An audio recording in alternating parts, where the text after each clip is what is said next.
جی مفتی صاحب آپ کیا فرمائیں گے؟ طلاق دینا جائز تو ہے، یہ شروع کیوں کی گئی، یہ اس کو جائز کیوں سمجھا جاتا ہے؟ بسم اللہ الرحمن الرحیم۔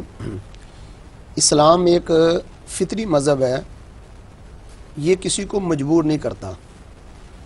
طلاق اس لیے مشروع کی گئی کہ میاں بیوی ہیں، ہو سکتا ہے کہ کچھ ایسے ان کے معاملات ہو جائیں، وہ بیوی خاوند کے پاس رہنا نہیں چاہتی یا خاوند اس کو رکھنا نہیں چاہتا، تو اسلام اس کو بند کر کے نہیں رکھتا کہ تم اس کے ساتھ ہی ساری زندگی گزارو گی، اسی لیے اس فطرت کے پیش نظر طلاق کو مشروع کیا گیا ہے۔ صحیح ٹھیک، اب جس طرح مجھ سے پہلے ڈاکٹر صاحب نے اور ڈاکٹر صاحب اس حوالے سے وضاحت کر چکے ہیں، میں بھی عرض کروں گا کہ طلاق ہونے کی وجوہات جو ہیں ان میں سب سے بنیادی نقطہ دین سے ناواقفی ہے۔ صحیح، تقریباً مجھے 17 سال ہو گئے، اس شعبے سے میں منسلک ہوں، میرے پاس ایک بھی عالم دین کی طلاق کا مسئلہ ان 17 سالوں میں نہیں آیا۔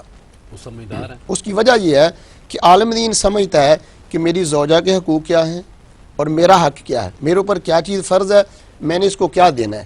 جس طرح ہمارے پیارے نبی علیہ السلام نے ہماری رہنمائی فرمائی ہے کہ تم میں سے بہترین انسان وہ ہے کہ جو اپنی زوجہ کے ساتھ بہتر ہے، اور میں شادی کے واقعات آتے ہوں گے آپ کے پاس؟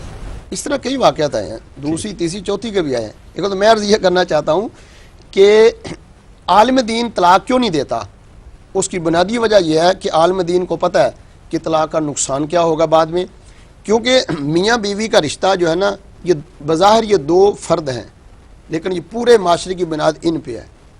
اگر ماں کی تربیت ٹھیک ہو جائے تو آگے نسل ٹھیک ہوگی۔